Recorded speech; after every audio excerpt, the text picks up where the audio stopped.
And welcome to episode 3925. Josh, good to see you. We have a ton of stuff Great today. to see you as well.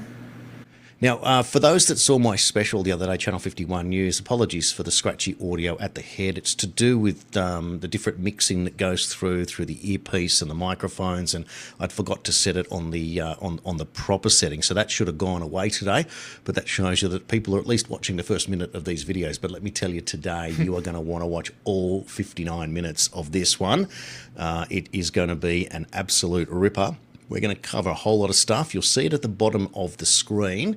And I think you're going to be impressed because we've now officially linked Pizzagate to the Clintons, Laura Silsby and James Alefantis. That's something that's not being covered out there in the main. And, of course, people are still running around trying to say that there's nothing going on. And, of course, Epstein was linked to Pizzagate with the comments there about pizza and, of course, about horrible things being done to children. So there's already the connection, but now we're going to show you that it's very hard to escape what's actually going on. And there's also news today that Prince Charles has been finally connected to the Epstein files as a prince. And Larry Summers, the former Secretary of Treasury for Bill Clinton, well, he's resigned from his post at Harvard University. But Josh, the big news overnight was the State of the Union, and I was hoping that you could give us a report in as fewer words as possible, but you have got as much time as you need to let us know what happened. How'd it go? Well, I think it was the best speech he's done for a State of the Union or any address to Congress. That's number one. But number two, I think the story of the night was how the Democratic Party in the United States of America absolutely detests and hates the American people. I really think you really can't say it any other way. You know, when you won't stand for people that are victims of crimes, when you won't stand for the USA hockey team, when you won't stand for this poor little girl who was hit by a commercial driver's license, illegal alien. I mean, all of these different things, hostages being released from Venezuela, all these different interesting folks, the Chinook helicopter pilot.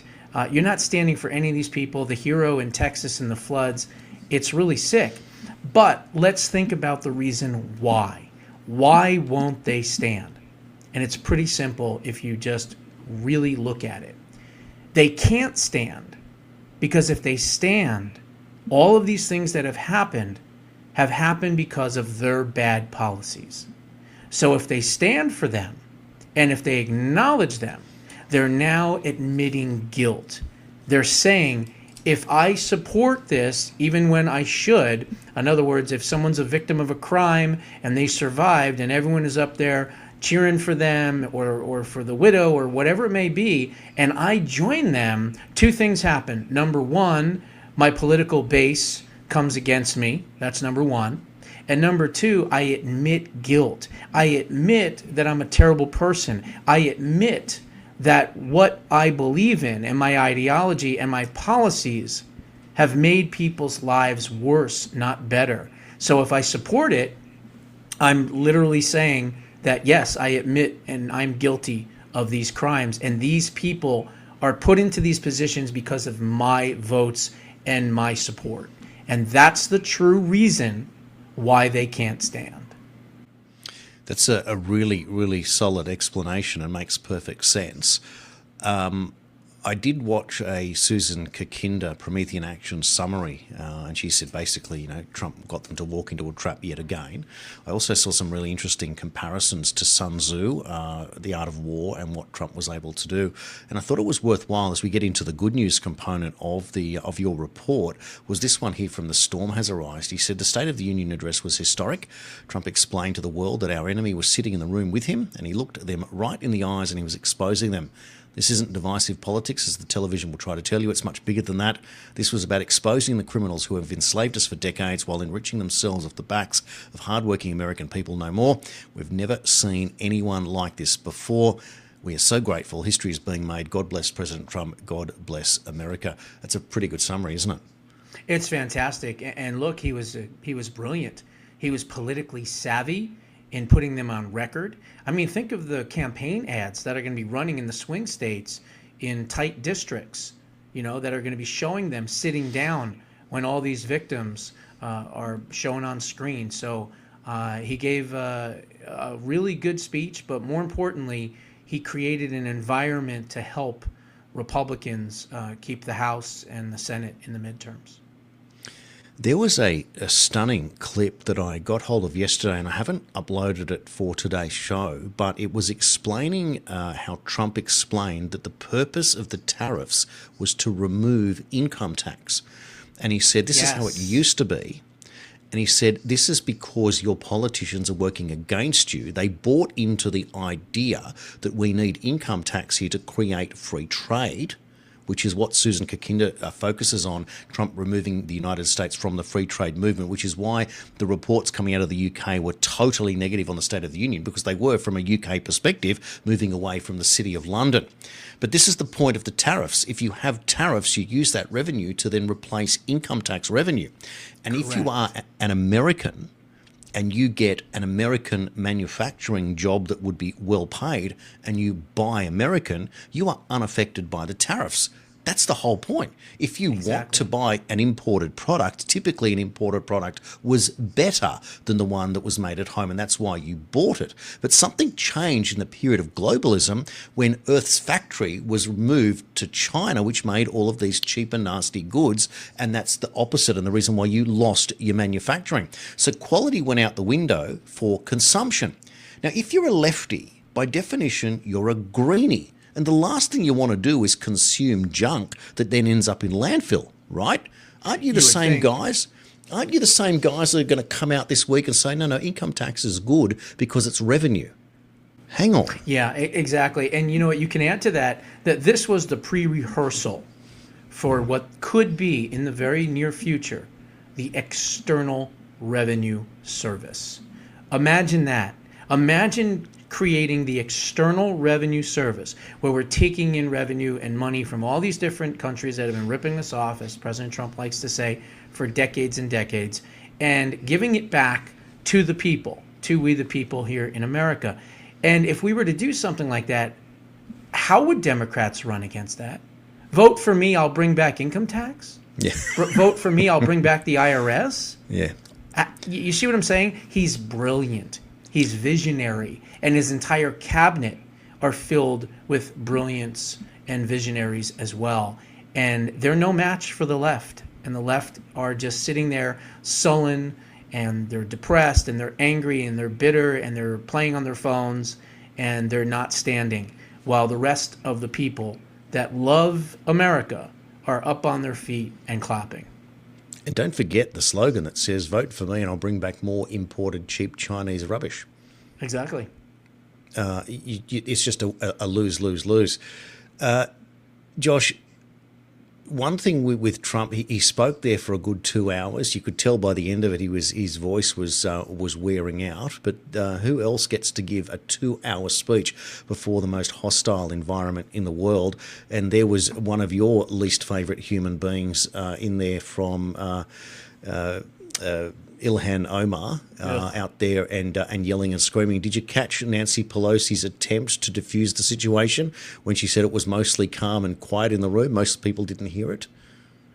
Well, the funny thing is that Speaker Johnson said that he was told by a couple people to remove her. And he said, nah, let her talk. Let's show the American people the contrast between people that love the country and people that hate the country. And so he allowed her to yell and scream, and of course, little mustachio next to her doing the same thing.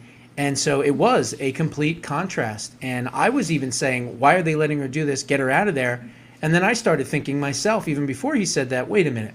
Actually, Operation Let Her Speak, as Senator Kennedy likes to say in Louisiana, Operation Let Her Speak. He talks about AOC, of course, but others as well. But this was an Operation Let Them Speak type of situation. And I think it was effective because even when CNN, the Communist News Network, they ran an after poll and it was 64-36, 64%. So 2/3 of the people approved of what came out of President Trump's mouth and 36 didn't. So again, it's really resonating, and eventually when it's going to resonate the most, hopefully before these midterms, is going to be in their pockets. So this fits into the agenda that Trump has, which is to improve the wealth, which he talked about in the State of the Union, improve the wealth and opportunity for all Americans, those that are entitled to be there. At the same time, securing borders, securing the vote, etc. He talked about the SAVE Act as well, and therefore this all goes before we get to what he calls the Epstein hoax, which is, pardon me, it's more nuanced yet again, and we will discuss that a little bit later. But it's not a hoax from the point of view that it's not real. It's a hoax in the way that it was set up to get Trump. And you know what? Absolutely. Every single day on social media, there are people trying to tell you that, oh, we got him again. And they keep bringing up this Katie Johnson story. Are you aware of this Katie Johnson story? I'm not. Which person is this? So this is a 13-year-old girl that accused Trump of horrific crimes against her. I heard something, and then she said that she made it all up. Correct. So it's in the Daily Mail, and the Daily Mail has said the same thing. So it's completely made up. Well, they are still trying to rely on this Katie Johnson, and then they come out with the old believe all women. Yes. After that's been thrown out because women have admitted to lying. But let's believe all women, even when they admit to lying and making it up. And that's where we get to in this situation. And remember, they're closing the government. It has nothing to do with DHS. Nothing at all. It has to do with closing down the government so that they can't pass the SAVE Act. Because if the government's not open, well, then what are you supposed to do? You can't do anything, right? So until the government comes open, then we can do the SAVE Act. And it was good to see John Thune today on Fox News say that as soon as the government is opened, that's going to be their number one priority. So glad to see that. And it's just pushing off the inevitable. You can't keep the government closed forever, right? Even though it's partially closed. And that's the reason they are just. It's like standing in front of a firing squad, knowing it's coming, and it is coming. Just to show you how crazy these people are, and I'm glad that Trump's calling them crazy before I am. There was another post the other day saying, this is on X, the real thing about the election thing, what he's trying to do is obviously, suppression and voter, all this nonsense that he makes up, the Jim Crow argument. And they turn around and they go, well, Trump rigged the elections in 2016, 2020 and 2024. And of course, that was because Joe Biden had such a huge outcome. But really what he did was he rigged it in his favour to beat Hillary. So the question I have back to that is, well, hang on a second. So you're telling me that the rank outsider, non-establishment candidate who doesn't know anyone in politics was able to get onto Dominion voting and rig it in his favour? Not before he was president, when he was an absolute rank outsider, nobody, 17 out of 17 in that first primary for the Republicans. It's such a non-argument. But of course, the same people then forget that Joe Biden got 20 million more votes than anyone did before or after for the Democrats, just so happened in that period, whilst not campaigning from his basement. And we saw those campaign speeches where there were six people sitting in a circle on a football field arguing that was how it was working. I mean, just absolutely preposterous. And the reality is that you have to be a complete idiot to think that the first black president, Barack Obama, right, who was selected, let's call it what it wasn't elected, selected to be the president, that somehow this old white guy in his 80s with dementia that could barely walk somehow got more votes, more black votes in particular, in Allegheny County, Philadelphia, Wayne County, Maricopa County, Clark County, Madison, Milwaukee County. I mean, you have to be an absolute idiot to think that he got more black votes than the first black president ever in all those counties. Impossible. And so that's how you know it was stolen. And so they have to be, and you can tell that to people all the time. And it's like, well, that's not true, blah, blah, blah, blah, blah. And they didn't have the evidence. No, we had plenty of evidence. We just didn't have any courts that had the testicular fortitude to do the right thing. Why? Because votes were already cast. That's how we won in 2024. Because when they tried to steal the election in 2024 and cheat, we filed lawsuits immediately before votes were actually cast. And we were able to win all of those lawsuits. What a difference a strategy makes. Well, let's now cross back to Australia. And the big story here in Australia, realistically, the one that affects everyone, is inflation. Here in Australia, it's now been increased again. It's gone up back to 3.8%. Now, this whole idea about inflation in Australia and this band between 2 and 3% stems from something that Paul Keating did in Australia when he was the Treasurer back in the 90s, before he became Prime Minister in 1991 to 1996. He's the one that coined that whole term. Before that, there was no such thing as a 2 to 3% band. But what he did back then in order to get there was that there was a situation in Australia where we had a lot of speculation, and he would call them SPIVs, spelled S-P-I-V-S, and what that referred to specifically was what they called the White Shoe Brigade, property developers building lots of big high-rise apartment blocks on the Gold Coast and further up, and then in the inland, and in the corridor between Gold Coast and Brisbane. It was just a huge amount of development. It just seemed to be the big trend. And the way that things worked there was that then they had a whole investment property market. So when Keating got into office, they deregulated the financial sector back in the 80s, and that allowed a lot of foreign banks to come in. And what it did was it stopped the idea that in Australia, back in up to about 1984, you had a home loan, depending on which bank, it was fixed for the entire length of the loan at 13.5% was what my parents paid. They had a home loan with St. George, and other banks were as low as 11.5%, but that was generally the band, and it was fixed for 25 or 30 years. It never changed. By Keating bringing and deregulating, it then created a variable rate, but it then worked off them making a small amount of profit. Within a couple of years, Aussie home loans had home loan rates down to 6.75%, so effectively half the rate. What that did, of course, was made borrowing cheaper, and it forced house prices up. And then what it also did was made mum go back to work as there was a huge property boom. This then created the speculation, and by the late 80s, early 90s, Keating, before he handed over the setting of interest rates to the Reserve Bank, well, they had to set them themselves. And interest rates went up to 17% wholesale, or the RBA rate, which meant if you had money in the bank cash, you were getting massive amount of money from bank in term deposits. I remember as a kid, I had some savings, and I put them in and got 13.5% myself for imagine getting that on saving account. But people had to borrow up to 19% to service a home loan, and they couldn't do it. And in New South Wales, they created a business called estate mortgages. And this got so bad that the rate of interest was so high, people would go at the time and buy a home for, say, $100,000. And everyone would say, oh, I'd love to buy a home for that. But 30 years ago, you could buy a home in Western Sydney for $100,000. But interest rates were 20%. So that meant that you had to pay $20,000 a year in interest, which was roughly $400 a week, which was obscene by those, like $1,600 a month interest. So what they did was they said, just pay $1,200 a month or $1,000 a month, and we will capitalise the interest. So these people were still paying over the odds because the property prices kept going up and up. They were paying $1,000 to $1,200 a month back in the early 90s, and then they were forced to sell if they lost their job. And then they realised that the home they paid for $100,000 was now, the mortgage was now $130,000, $140,000 against it. So all these people started going bankrupt. So meanwhile, estate mortgages, because the money that they had to pay and the capitalised interest, there was no cash, it crashes and causes enormous embarrassment. Where I'm going with this is I now want to play you a clip from Jared Rennick, and then I want to come back and comment on what he's saying, because he's taking on this idea now that the Reserve Bank has to put interest rates up again in Australia, and he explains that that is not the right method, even though that's what we've been brainwashed to do. And he also has a solution for what we need to do about our housing situation. Take a look, and he's also going to talk a bit about the Commonwealth Bank. We'll be back in about a minute and a half.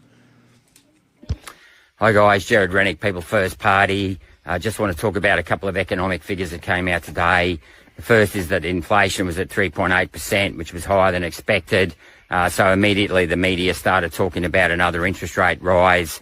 We really need to stop looking at interest rate rises as being the only way to control inflation in this country. Inflation's a relative concept. It's the difference between supply and demand.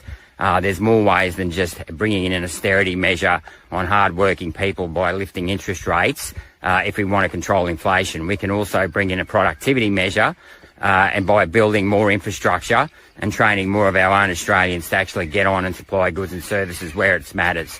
And if we build more infrastructure like dams, power stations, road, rail, ports, airports, we can lower the cost of business by increasing the supply of those valuable and important essential services, especially energy. And that is much more constructive and productive way of dealing with inflation. And it's one of the reasons why we've got this persistent inflation compared to the rest of the world, is that we can't build infrastructure in this country because of all of the red tape and green tape and government regulations that stop us from doing anything. The other thing we really need to look at today is the fact that the Commonwealth Bank has just come out and said they're shedding 300 jobs, and they've just recruited another 90 jobs in India. Now, we need to stop offshoring our jobs, especially to India where there's no withholding tax and where they offer much lower wages. Incredibly, and I'll post this article, it was reported in the same article that the CBA has almost 7,000 people working overseas in India. That is way too many people working offshore. If we want a better life for our children, we need to keep those jobs onshore here in Australia, especially as reported today, WiseTech is getting rid of 2,000 jobs out of its 7,000 people workforce due to AI. So we can't keep letting jobs go offshore. We have to start taxing those profits that do go offshore by increasing withholding tax rates. And we need to actually bring back a military apprenticeship scheme to get more of our children back on the tools as AI replaces a lot of these service roles.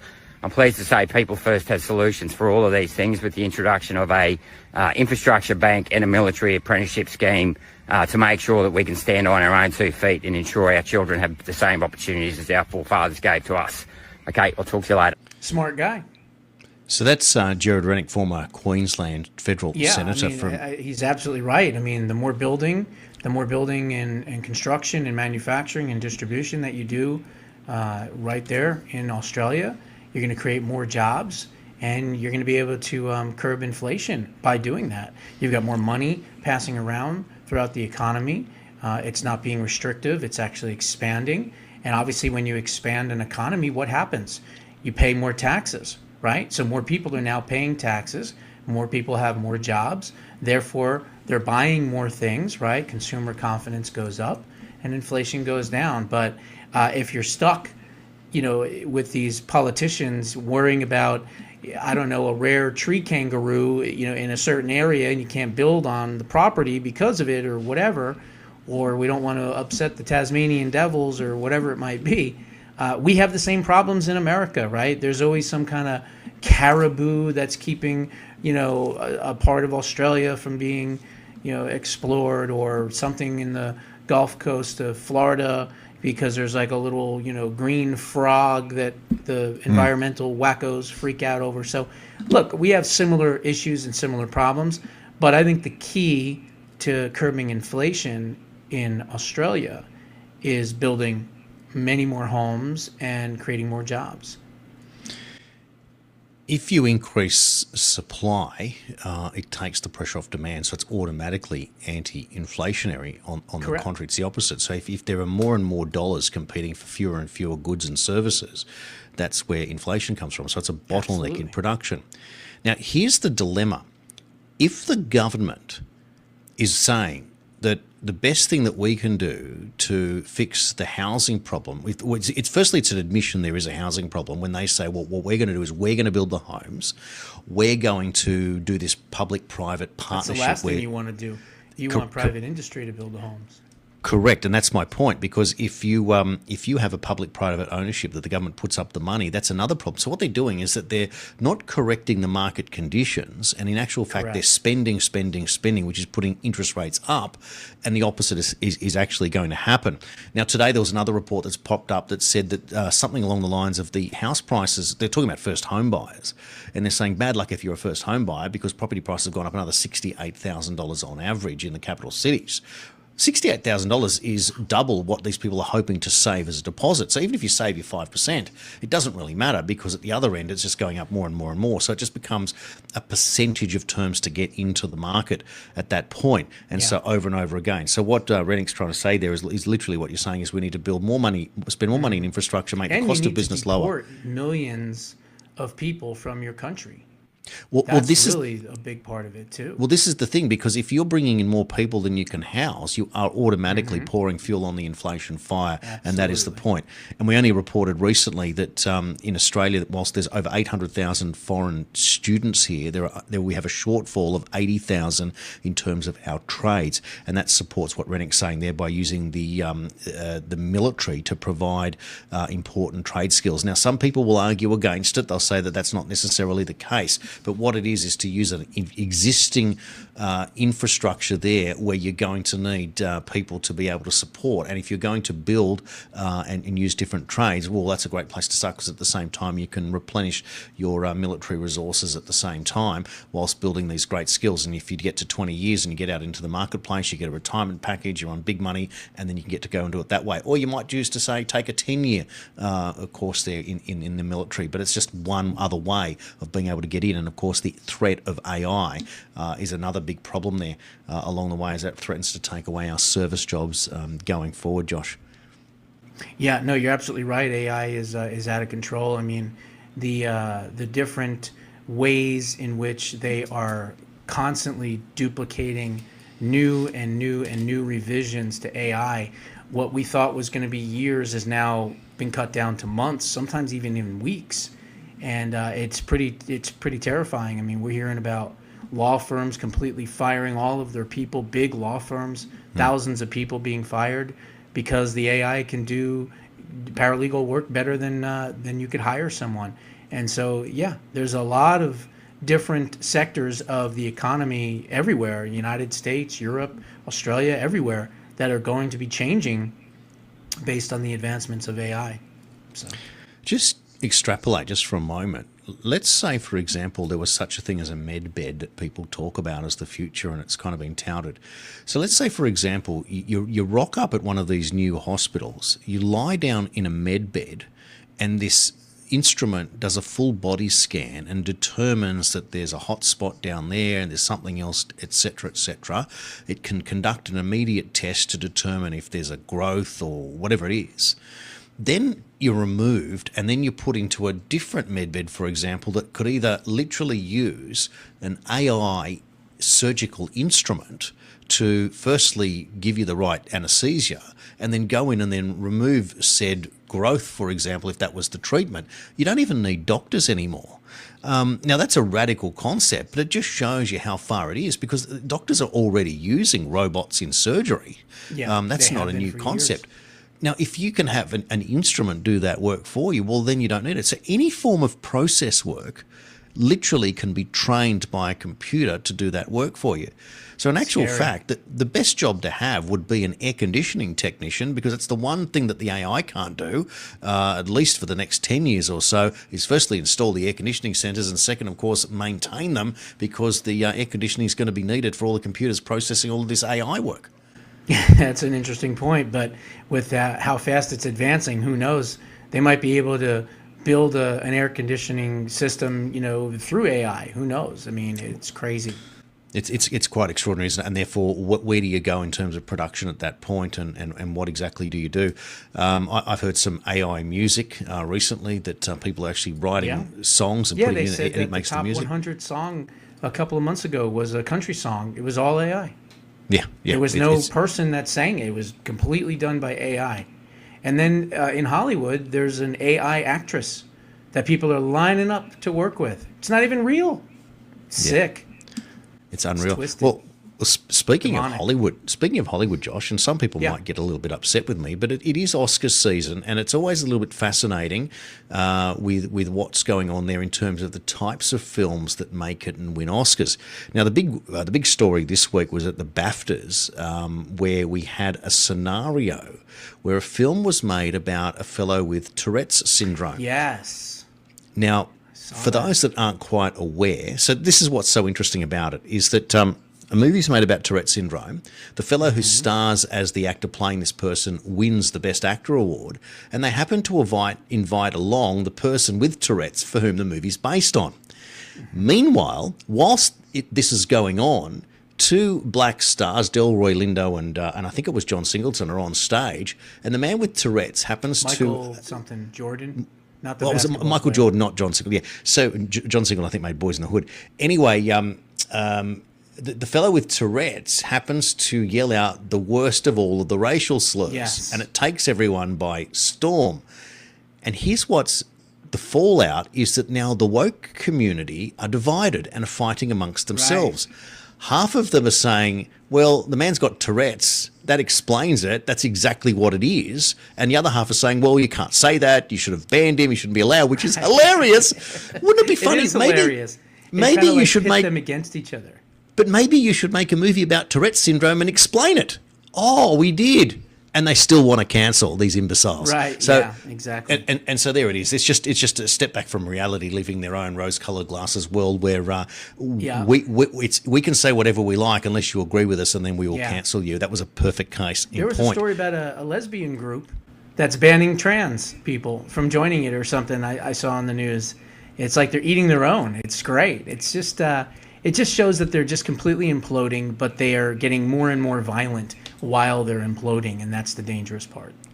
Now, I think I told you on a show recently when I worked with a man from the G community who says the G's and the L's don't like each other and we both don't like the T's. Well, there it is in real life. Also, the fellow that was, when I say fellow, who was shot trying to get into Mar-a-Lago, this 21-year-old kid, turns out that we were seeing these pictures of a young man. Well, this young man was actually apparently a trans person as well. And the media has decided to hide that. That's absolutely right.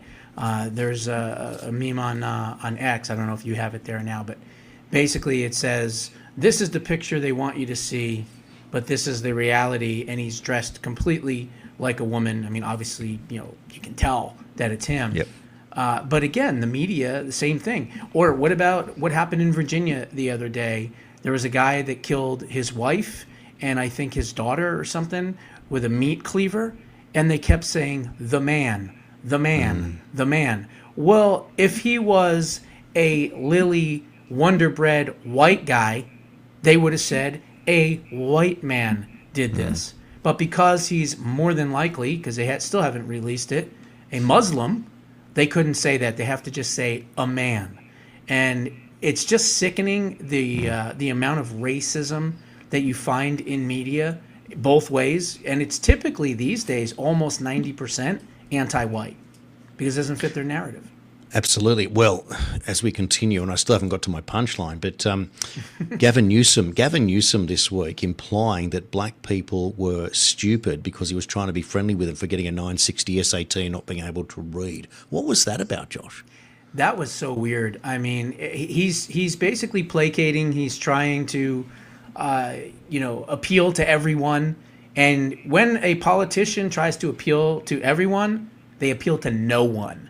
And that's what's happening. And that's why I've said right from the beginning, there's no way he's going to be their nominee. It's not going to be him. It's not going to be Pickle Pete. It's not going to be anyone else that you could think of right now, like a Jazzy Crockett or an AOC. They're too crazy. They're too stupid as well.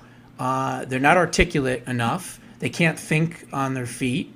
And they make horrible gaffes and mistakes. And quite frankly, they try to support everything to make you think that maybe they've modernized or became more moderate or whatever, but they're not. And so that's why we have survived. And that's why Republicans typically win, because we have strong convictions. We tell it like it is for the most part. We've got our rhino issues too. I'm not going to deny that. But people in media like me and you, we've been consistent with our messages. That's why we've been able to hold on to and gain audiences, because they understand that we don't pander. We don't care what you think. We're going to just tell you what we think. If you like it, great. If you don't, well, so what? Someone else will, and enough will. And really, that's the bottom line here. But as far as all that craziness, I mean, he's just pandering. They know they have a problem with blacks as far as voting for Democrats. They're slipping away. The youth vote is slipping away. And so he's pandering. But even the majority of black people understand the pandering, and I think that's great, because we have so much social media now that they can't just take a narrative and run with it. Eventually they're going to fumble right before they score a touchdown, because you're going to have X and you're going to have TikTok, you're going to have so many other forms of media that are going to just knock the ball out of their hands while they're running. So it's great. Well, the Epstein files continue, and I tell you what, they would know what's in them as much as anyone else. Of course, they were doing their own searches, and they'd have to be pretty nervous as we head towards the midterms. But Josh, what I wanted to mention was when we got onto Hollywood just before, was that there's a particular film that I saw a couple of days ago, and I just think it's worth touching on because something happened in this film that just caught my attention that relates to the current news of the day. The film in question is called Marty Supreme, and it stars a fellow called Timothy Chalamet, who plays a ping pong player American champion who works in his uncle's shoe store, and he's desperate to get overseas to compete and to become the world champion. This is the life that he believes is mapped out for him.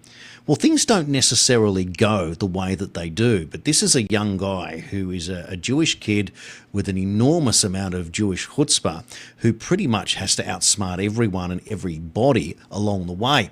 And in the process, he happens to meet a washed-up movie star like a Marlene Dietrich, played by Gwyneth Paltrow, to whom he has an affair with, who just happens to be married to a man who she doesn't really like, but a very wealthy businessman, played by Shark Tank's Kevin O'Leary. So it has got an... I think I heard about this a little bit. It has got a massive cast. Fran Drescher, the nanny, Sandra Bernhard is in there as well, and many, many other much bigger names than those people as well in this film. And it just plays... Is it woke at all, though? Well, no, I don't think it is. I think what it is, it's kind of like a cross between, let's say, like a talented Mr. Ripley or one of these things. So where I'm going, it's not the great rags to riches story of a young nobody who becomes a champion. This thing's almost like the Wolf of Wall Street in how things fall apart for this character. Now, one of the scenarios that just blew my mind was that Kevin O'Leary, being the husband of Gwyneth Paltrow, the movie star, who's much older than Timothy Chalamet, of course, and Chalamet and Paltrow have this affair. He doesn't know what's going on, but he uses O'Leary to try and get his way. Well, things go his way. He impresses this fellow, and then it turns the other way to the point that Chalamet's life is turning bad. It looks like he might end up in jail for life. All these horrific things are happening, and there's one last chance he's got, is that he has to accept that he's got to go and play an exhibition table tennis match against this Japanese champion in Japan, and he's also going to get paid for it, of course, but he's expected to lose, which is the ultimate humiliation for Chalamet. Now, in the process... He's taken a fall, basically? So he's basically taken a fall, and he's kind of working out, well, what am I going to do from here? So anyway, as part of the agreement to take on the match because he needs the money and rah, O'Leary, in front of a group of businessmen in a private room, insists on humiliating the Chalamet character by telling him to drop his pants, and he's going to basically whip him on his backside in front of all these people, which is kind of hilarious. There's a bit of toing and froing going on here. Chalamet realises that he's in a pickle, but he's got to see this one out. And then the character of O'Leary, this wealthy businessman who owns a pen like a Parker pen or one of these other brands that are out there, and he whispers something that is the thing that caught my attention more than anything else in the film. He said, "I was born in 1601. I am a vampire." And when he said that, I nearly fell off my chair, because this wasn't fantasy. He's not a vampire unless he secretly is. But he was saying that he was a different type of human being that was capable to get his way, that he would do anything and was able to get away with it with these so-called superpowers of being a vampire, that he's going to suck the blood out of you, metaphorically, and destroy you if you get in his way. So I will use you, but I will get in your way. And it occurs to me that is who we are dealing with these elites, based on what we are reading in the Epstein files, because of their arrogance, because of what they thought they could get away with. Transition. Sorry, that was an amazing transition from a thank you. movie into the Epsteins. Good job on you. Go ahead, keep going. Well, it just showed. Now, this movie was 2.5 hours long. It's a great movie. Look, some people will love it, some won't. Some won't like the Chalamet character because the Jewish chutzpah thing, showing you how he behaves, but no different to and by the way, to the international crowd, chutzpah is a Yiddish word which means gravitas. Balls. Guts. Kind of thing. Well, it's funny you say that, because I once someone said that you can't actually define the word. What you have to do is give examples of what it is, right? And so the examples that came up to define Jewish chutzpah, these were two that I'll never forget. I can't remember who said them. The first example was, if a man goes to court charged with murdering both his parents but pleads for mercy because now he's an orphan, that's chutzpah. Okay. That's an extreme I can see example. That would be chutzpah, yeah. And here's another example. But Well, that's the point. It's the chutzpah of actually pleading for the mercy. Yeah. And here's another one. A man walks into a bank. The bank manager says, "What can I do for you?" And he says, "I'd like to borrow $1 billion." And the bank manager says, $1 billion, that's a lot of money. What are you going to do with it? He says, "I want to buy this bank." And his bank manager says, "Well, how are you going to make the payments?" He says, "It doesn't matter. I own the bank." That's chutzpah. And that's kind of... And that's kind of the Chalamet character that you're seeing, just to give you an idea of what you're dealing with. And he gets in your face, but it's what he's able to achieve. So getting back to this story with the vampire thing, this is what's blown my mind. So there's a couple of things that I want to do.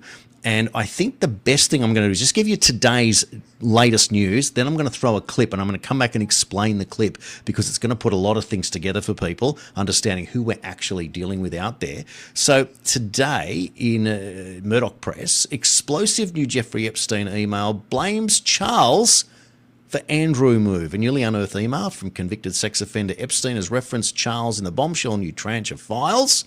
And let's take a little bit more from it. Here's a little bit more from the article. A newly uncovered email from Epstein referenced the king, then known as Prince Charles, for the first time in yet another stunning development in the ongoing saga. So the message was dated 21 July 2011, the day that then Prince Andrew stepped down from his role as UK trade envoy amid criticism and scrutiny over his ties to controversial figures, including Epstein. In response to an email from an associate which read that lots of TV coverage on Prince Andrew and always big feature on you, insane, Epstein wrote, "I assume he knows that this is Charles's doing." That's extraordinary.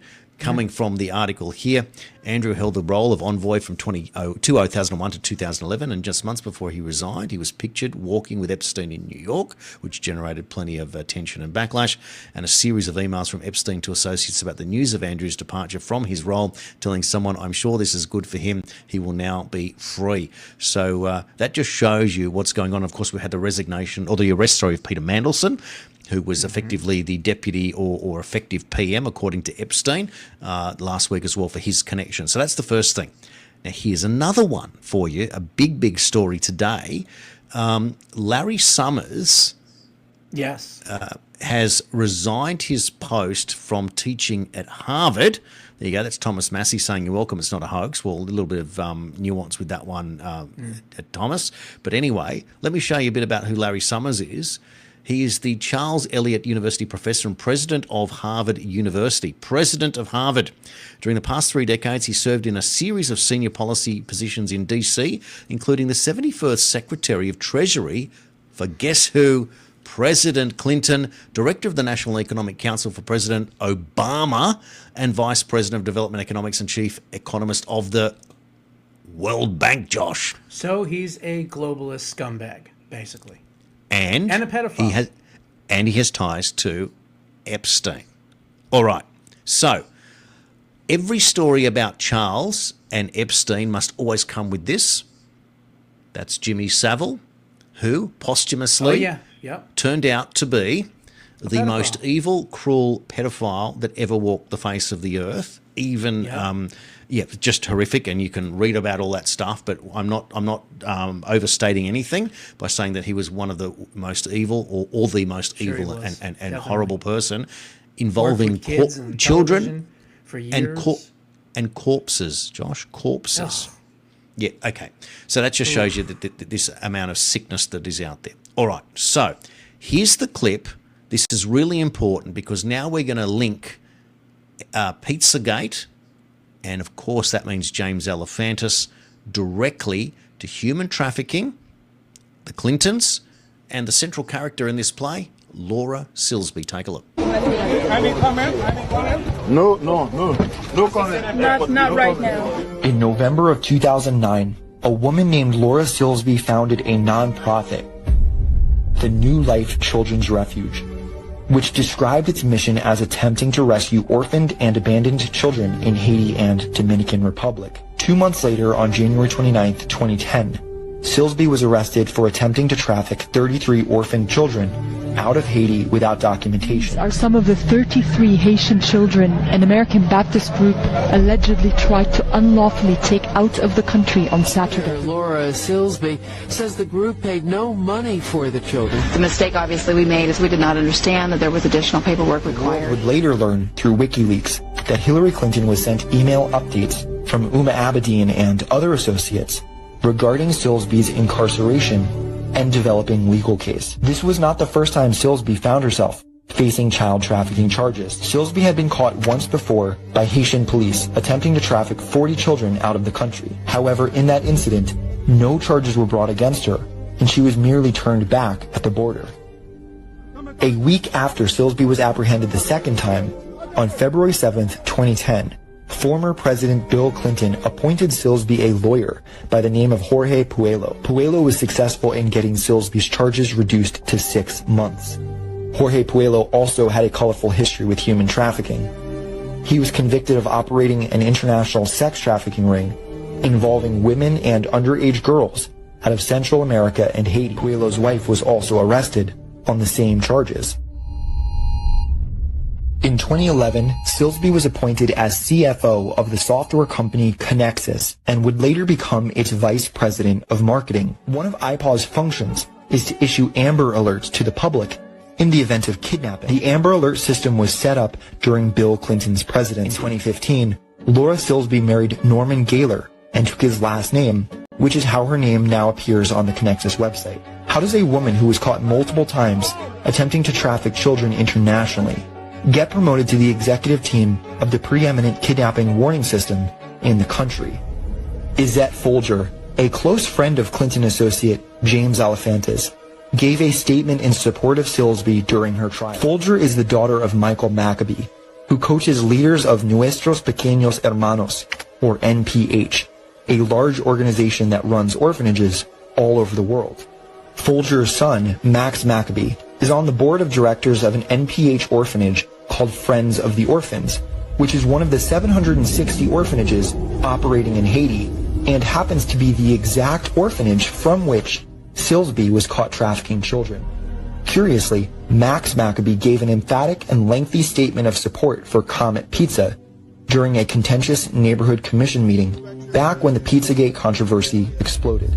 It is also worth noting here that Frank Giustra, owner of the Radcliffe Foundation, is on the board of directors for the Clinton Foundation and is a major donor to the organization. The logo of El Pita Home, a refugee center founded by the Radcliffe Foundation, happens to be almost identical in shape and color to the boy lover symbol that the FBI declassified in 2007. Scandals seem to follow the Clintons.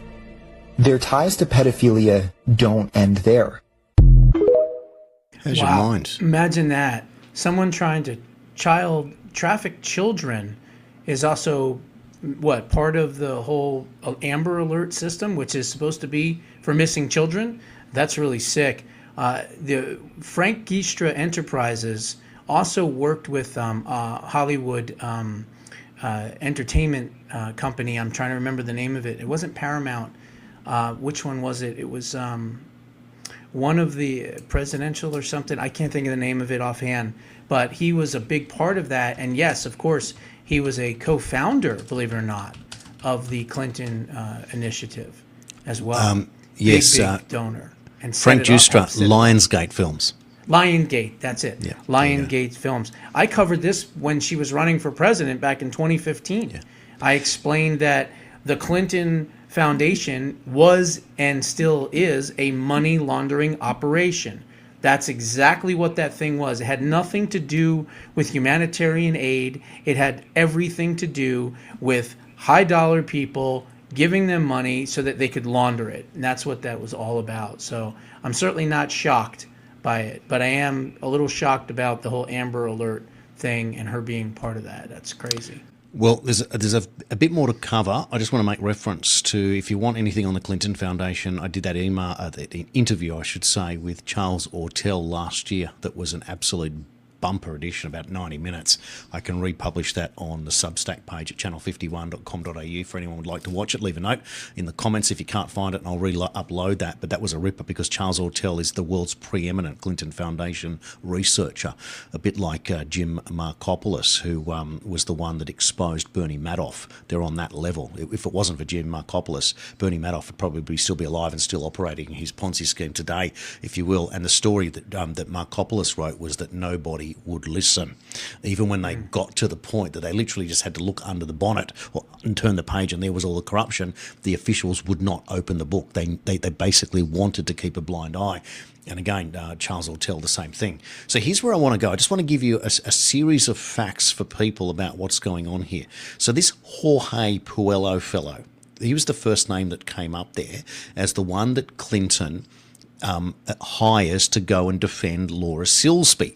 Now, it's been disputed, of course, when you do your research on that particular video. So I just want to give you some facts. So let's put this one up on the screen. Lawyer to US missionaries in Haiti arrested. A man who acted as a lawyer for US missionaries who were detained in Haiti has now been arrested in the Dominican Republic on migrant trafficking charges. And underneath that NBC logo, it says Jorge Puello, 32, was detained at the US request as he left a McDonald's restaurant late Thursday on trafficking charges. So that's the lawyer that Bill Clinton apparently sends down. So did Bill Clinton send down? We don't quite know that yet because some of this research and the grok stuff comes up and goes, well, no, he didn't. So anyway, we keep digging because this is how you work things out. Trafficking charges for advisor to jailed Americans in Haiti. As the 10 Americans imprisoned in Haiti for trying to remove children from the country awaited a decision on their fate Monday, the legal woes of the man who falsely portrayed himself as the group's lawyers mounted. The one-time legal advisor, who calls himself Jorge Puello, now acknowledges that he faces sex trafficking charges in El Salvador under the name of Jorge Anibal Torres Puello. He remained at large Monday as Dominican, Salvadorian and American law enforcement officials worked with Interpol to interview his relatives and search people to find him. Right? Quite interesting there. Wanted in at least 4 countries in connections with charges. So how in the bloody hell could Bill Clinton want to use that guy to help out Laura Silsby and these 10 other people? Doesn't make sense. So they use a different lawyer. He's not even a lawyer. So how does Clinton even know of this guy? How does this come up? So trafficking charges for advisor to jailed Americans in Haiti. Look at the date, 15th of February 2010. That's an important date. A man who falsely portrayed himself as a lawyer in Haiti is at large with Salvadoran charges pending against him. A little bit more on Puello. He's wanted in the US state of Vermont and in Canada on charges of smuggling illegal immigrants and in the US city of Philadelphia for probation violations related to fraud charges. Nice guy, this Puello, said a statement from US Immigrations and Customs Enforcement. He's wanted in El Salvador of accusations of crimes against children, sexual exploitation of minors for pornography and prostitution, organised crime and human trafficking, ICE said. ICE, Josh, ICE! Interpol issued an arrest warrant for Puello at El Salvador's request. And of course, he denied all the allegations. All right. Wow. Let's hope he ends up in COCOT. Now, more to come. Here we go. This was just shared by Elon Musk today, unrelated, but look at February 24. The New York Times is utterly disgusting. Look at the headline from 2014. Pedophilia, a disorder, not a crime. Just I got that us scrolling through. It was connected to one of the comments, etc., and I found that there. All right, next up. Look at this. Al Jazeera. Clinton arrives to help Haiti. Former US president meets officials as mission to boost relief effort begins. Now, Josh, down the bottom, what does the date say underneath by news agencies? I can barely see it myself. Does it say February 15th? 6 February 2010, the 6th of February. All right, what does that mean? Okay, so Laura Silsby arrested. Let me just find that for you right here. I mean, I've got a few things out of order, so I'm just going to keep going through them. Check this out. Glasses on, if I can see it. There we go. All right, I'm probably getting ahead of myself. I'll go to this one. Bill Clinton urges solution to Haiti kidnap case. Wow. Okay, just let me play that there. Look at the date. February 6, 2010. Former US President Bill Clinton urged the US and Haitian governments on Friday to resolve the case of 10 American missionaries accused of trying to take children illegally out of quake-hit Haiti. Clinton, named by the United Nations to coordinate relief efforts for survivors of the devastating January 12 quake, made the appeal during a visit to the shattered Haitian capital, Port-au-Prince, his second since last month's disaster. All right. Wow. So, think about that real quick. So it happens 3 weeks earlier, the quake. So then they send the Clintons in, which are going to rape and pillage the entire country, right? But more importantly, they sent them in not to build them homes, but to take their children and traffic their children. That's really sick. So, look at this headline. United Nations. Former US President Clinton appointed UN Special Envoy for Haiti, 19 May 2009. All right? That's like putting the Cookie Monster in front of the Oreos. It's correct. Unbelievable. Now, let's think about it. When did Barack Obama become president? Well, it would have been 2008. So it would have been inauguration January 20th, 2009. So, talking about? 4 months after Obama becomes president, Bill Clinton becomes special envoy for Haiti. Now, I covered the other day, and I can't remember if it was on our show or my own, but there was a story that and you can call it rumor if you want, but the plan, if Hillary Clinton had become president in 2016, then 2017, the first thing she was going to do was make Bill Clinton the UN ambassador for the United States, the UN ambassador, and within 6 to 9 months after that, he was going to become the Secretary General of the United Nations, which would have made them the most powerful political couple in the world. So you can't tell me that rumor is not accurate if Hillary, as Secretary of State, gets Bill Clinton on as UN Special Envoy, because that gives them enormous power. So now I want to take you somewhere else. So now I ask the question online, I search it up, and this is when AI is very useful. And AI gave me the answer. Sometimes if you cover on child abuse stuff, AI doesn't get involved. It just puts you to articles. It just goes blank. But this one, I asked it, how many times did Bill Clinton visit Haiti after becoming special envoy? I think that's a reasonable question. Sure. And I think the dates are worth looking at. Look at this. AI overview. Former President Bill Clinton was appointed UN Special Envoy for Haiti in May 2009. Following this appointment, he made several visits to the country to coordinate recovery efforts, particularly following the 2008 hurricanes and the 2010 earthquake. Based on the provided search results, here are the documented visits to Haiti by Bill Clinton. So July 6 to 8, 2009, which is 6 weeks after he becomes Special Envoy, he finally goes down to Haiti and he meets with President Rene Préval and Prime Minister Michel Pierre-Louis, visiting hurricane-affected areas in the area and in Port-au-Prince. So this is from 2008. So it takes a year to become envoy. It takes him 6 weeks to get there. Now, in January of 10, after the earthquake, he visits immediately following the devastating January 12 earthquakes to coordinate international relief and assess damage. Well, of course he has to. He's the special envoy, for goodness sake, for the United Nations. He has to be there. But it took him 6 weeks to get there on the first go to have a look. But look what happens. Now, let me give you this. Missionary back in Idaho after Haiti conviction. So that's Laura Silsby. She got convicted for trying to take 33 children out of Haiti after the January earthquake, returns to Idaho sidestepping questions. She was given 3 months for time served, and it was a reduced conviction. So when you look up Grok, it tells you that she didn't get a human trafficking conviction. She got a lesser charge, which she pled guilty in time served. She's in jail for 3 months, and that was because for documentation, they reduced the charge down, and I'll find that in a second for you. But go back to the dates. Bill Clinton arrives February 5, 2010, 3 weeks after being there for earthquake. He's back in Haiti, February 5, right? That's crazy. Here he is, reported February 6, and what is he asking for? He's asking for a quick solution for the kidnap case. Now, here's what I want to show you. The Americans' case is diplomatically sensitive, and aid groups complain it has distracted media and whirled attention away from the struggle to feed and shelter hundreds of thousands of Haitians camped out in wrecked streets. Right? That makes sense. Now look at the bottom paragraph. But he also said the missionaries could be telling the truth. When So they it's argued, what? I didn't see the rest. Hang on, I'm coming back to it. Could be telling the truth. In other words, people are doubting and saying that they're actually lying because remember they've been charged with human trafficking, kidnapping. They've been charged with this already, right? Could be telling the truth when they argued they simply wanted to help the children and did not mean to violate any laws. Yeah, sure. Evidence has emerged that many of the intercepted children were not orphans but were given up by parents who wanted them to have a better life. Josh. So they were sold. They were sold by their parents. They were given up for a better life. They were sold by their parents and they were pretending that they were orphans. So that's already lying. And they already didn't have the right paperwork, so they were attempting to smuggle them out of the country.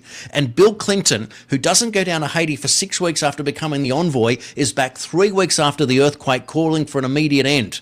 And there she is in that video being linked to Hillary Clinton reporting via Huma Abedin's email in the Pizzagate emails that they're chasing up this particular case. Bill's put on a plane to go down there, and Laura Silsby gets a reference letter from Comet Ping Pong's James Alefantis from Comet Ping Pong, the pizza shop, who's implicated in this whole thing.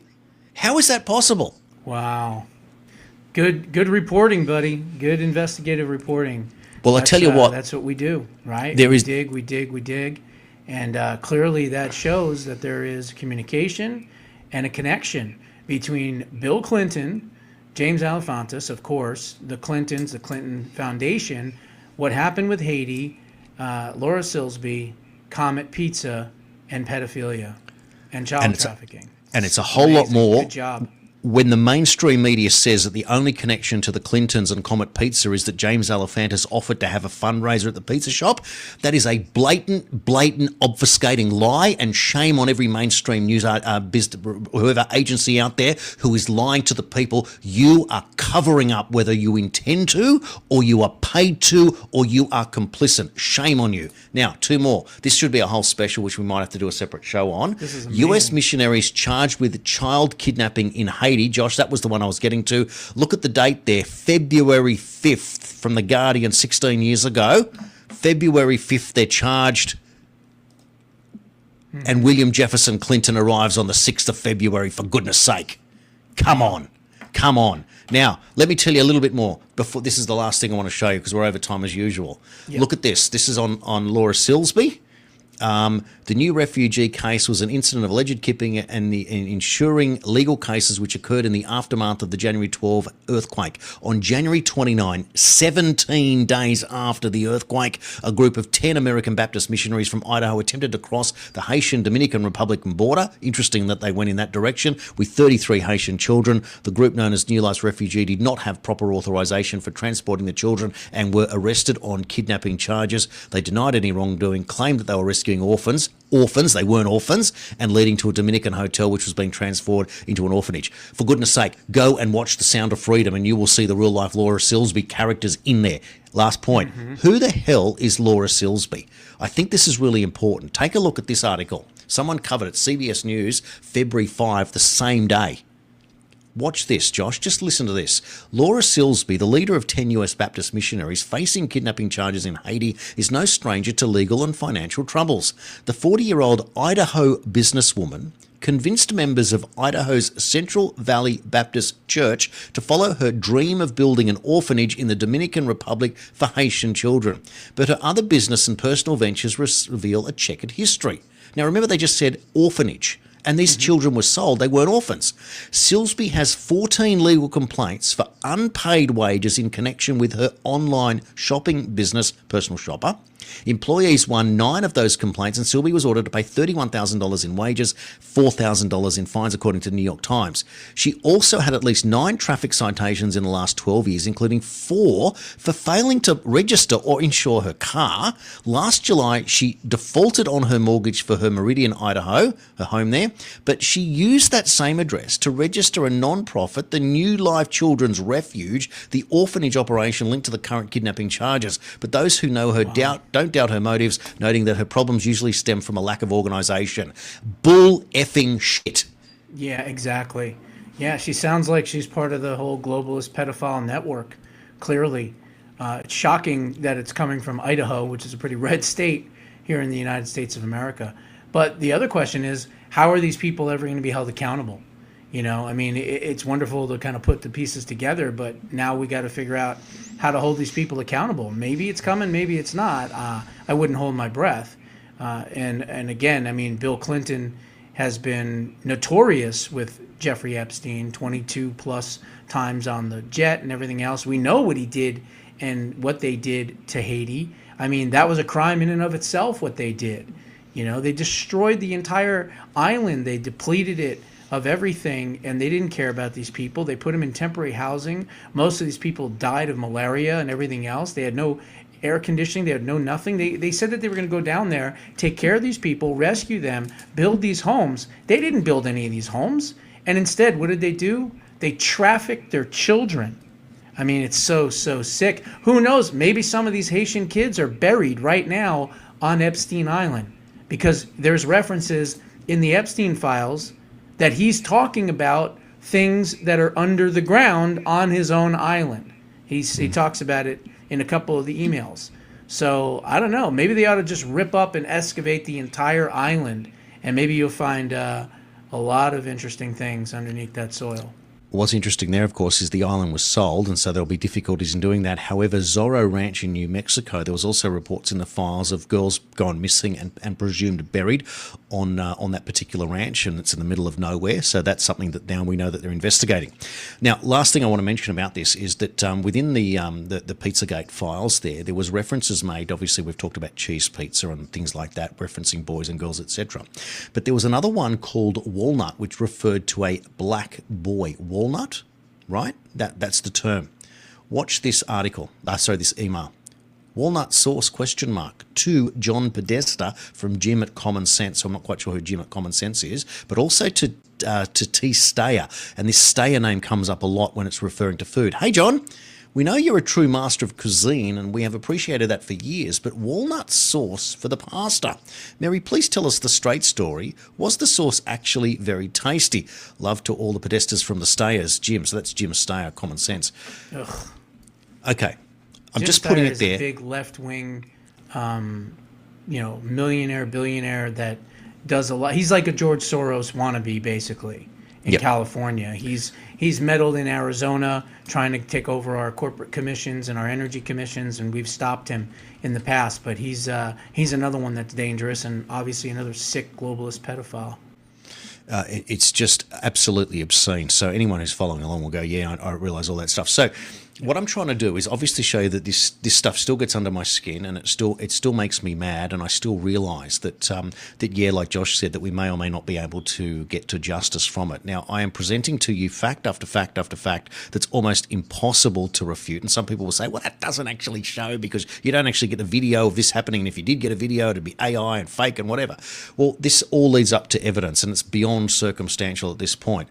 Just to reassure you, this is a post that Trump put up 31 July last year, just to show you where he is at. It's a reminder. Donald Trump on his Truth Social, it's time to indict Obama, the traitor, for treason. American about MAGA. Anyway, that was the point there. Mm-hmm. If Trump is sharing that and saying treason, and that's 6 months ago, you know that this is still on the table. Whether or not we're watching a movie, whether or not this is all pre-done, the fact that Obama talked about aliens and Trump came out and said we're going to declassify the alien stuff, and Pete Hegseth was asked about it, and he says, well, I'm going to find out like you will. Here's the reality on the aliens. I know this is the crazy thing about what's going on. If there's ever an alien story or an alien attack, then every conspiracy theorist in the world is going to say, told you so, we know it's a lie, it's a hoax, right? Which is kind of ironic that the conspiracy theorists are the ones that are going, the aliens aren't real at that point, which is hilarious. However, there is a whole lot of nuance to that story, so that's not the full story. And yes, it is a distraction when it's coming out at this particular time that you're going to talk about aliens when this is going on. But here's the thing. They're not going to release a whole lot of stuff coming out of the government because all of that stuff was already subcontracted out to private industry a long, long time ago into these compartmentalized files that is run through the CIA. So government files are going to be literally limited to that one video we saw from 2017 and a handful of other things, and it'll be a little bit grey and a little bit inconclusive, but we're not going to get those responses. And that's, it's a bad thing. And it's a good thing because it's going to calm the naysayers on the alien attack, but at the same time, it's not going to be the full story, which is it's a lot disappointing. One thing I was going to bring up to you, Josh, I'm just trying to find it for you. Here's the last we're last definitely little bit. over now. So. Yeah, we've gone way over.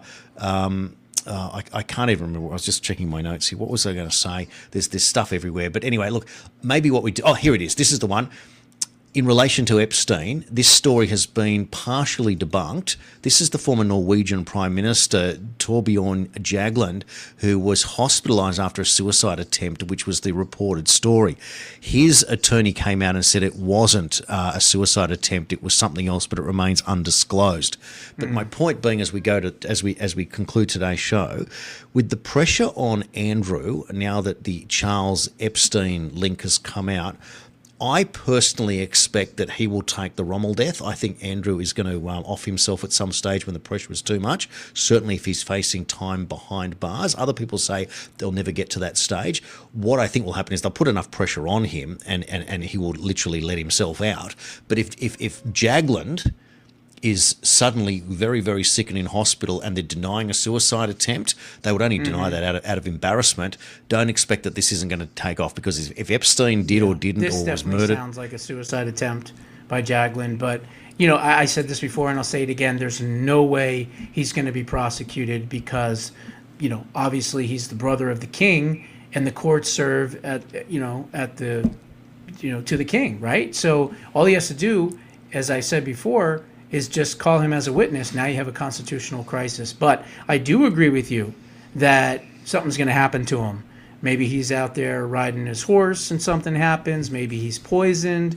Maybe he's, Diana'd, in a tunnel somewhere where there's no cameras. Who knows? But I agree with you, and I'll say it right now. Prince Andrew didn't kill himself, because there's no question in my mind that at some point, very, very in the very future, he's not going to be with us anymore.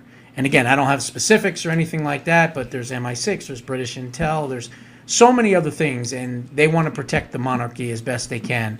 They're not going to allow him to testify, and they're not going to allow him to go into a court where he can do that and take down the monarchy. So I do agree with you 100% that he's not going to make it to trial. And there it is, and it's not because of a lack of willingness at that point. It's just that the theatrics that go about it. But there are so many people resigning, big-name people now, that's going on here, and they are the enemies of the president as opposed to the allies of the president, and that makes it a really interesting scenario. Josh, it's been another humdinger of an edition. Thank you. Absolutely. And just quickly, enjoyed it. jbushow.substack.com to go and subscribe to Josh, channel51.com.au for me. Thanks for the feedback. We know that it's going... I know things are going well when I start getting trolled, most of whom are random. And there was a particular imbecile the other day that got on there and attacked me. And I said, look, you're welcome to come on the show anytime you like. Just drop an email. And I said, London to a brick, I'll never hear from you again. And I haven't. And there it is. So thanks, everyone. We're fighting hard for ourselves, for our community, for our species, and we are doing everything we possibly can and remember, to get us on the right direction. Jason and I, we have forgotten more than what most people know. There it is. Well said. Thanks, Josh. See you on the next one.